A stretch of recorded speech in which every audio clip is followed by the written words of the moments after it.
Hello all, welcome to Technostack in the section of learning with Python. Today we are seeing string functions.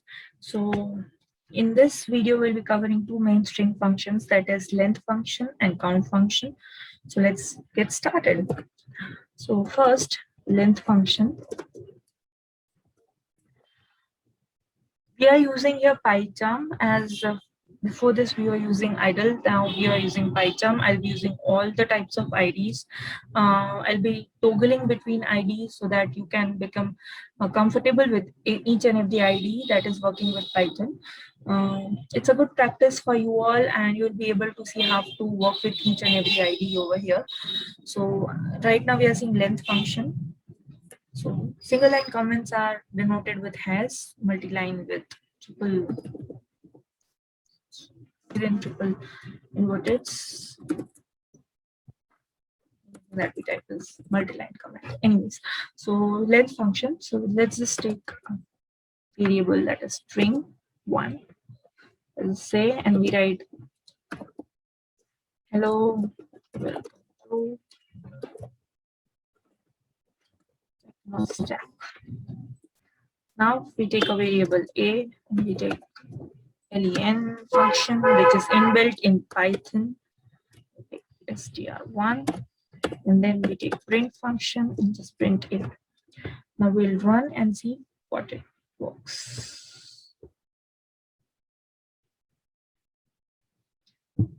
So as you can see, we got the output 28, that is length of the string.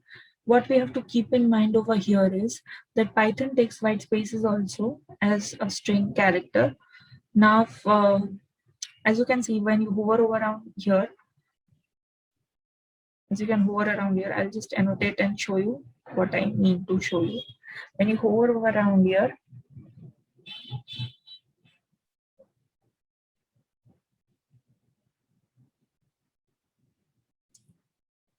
you can see that a is integer type, okay, and length function converts the string into integer format, and then we are printing a. So now how to reduce these three lines of codes that I'll be showing you. What we can do over here is we don't need the variable a. We can just directly write length of str1. Okay, and just close it off, and we'll just comment this and now run and see. See, it's giving us 28 again. So we don't need the intermediate variable over here. Now again, I want to show this program. So what I'll be doing is, instead of passing a string variable over here, what I'll do is I'll directly take a string. That is, good morning. Please do like, share. Okay, and then I'll just run it. So as you can see, I'm still getting the length of the string. So we don't need any of the intermediate variables. The variables that we are taking are for our ease and understanding. If we don't take the variables, that's also fine. We can directly run the length function over here. Okay, so next what we are going to see is count function. Okay, so let's take a string 2 and I'll be writing good morning. Okay, so now I want to count that how many O's are present in the string. So what I'll do is I take an intermediate variable, say count, and then I take this variable str2 dot, and then I take count.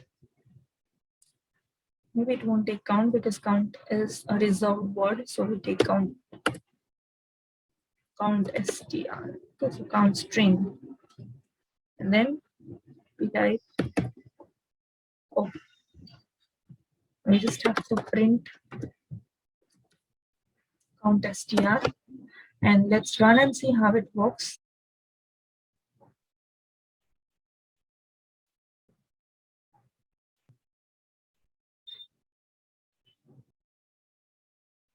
I'll just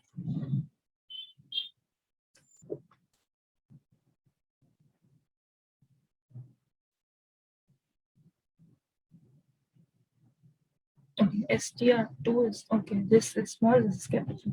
It's small. Yeah. Sorry for the error.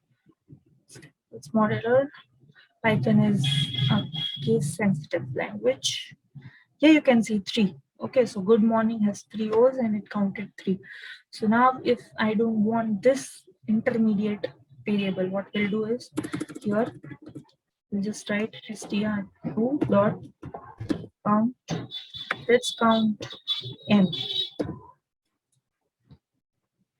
Fine, and run it.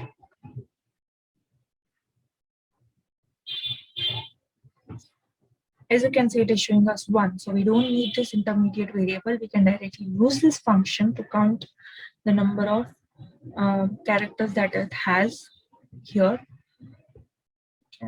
Okay, so we can directly give like this also. Let's just try giving it like this.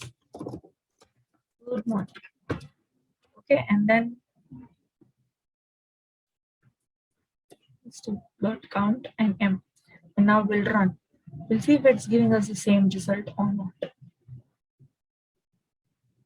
Did you see we got the same result over here? So we don't need any intermediate variables over here. We can directly use this, or we can use the intermediate variables for the count and length functions. So stay tuned for more such videos to Technostack. Please do like, share, and subscribe our channel. Thank you.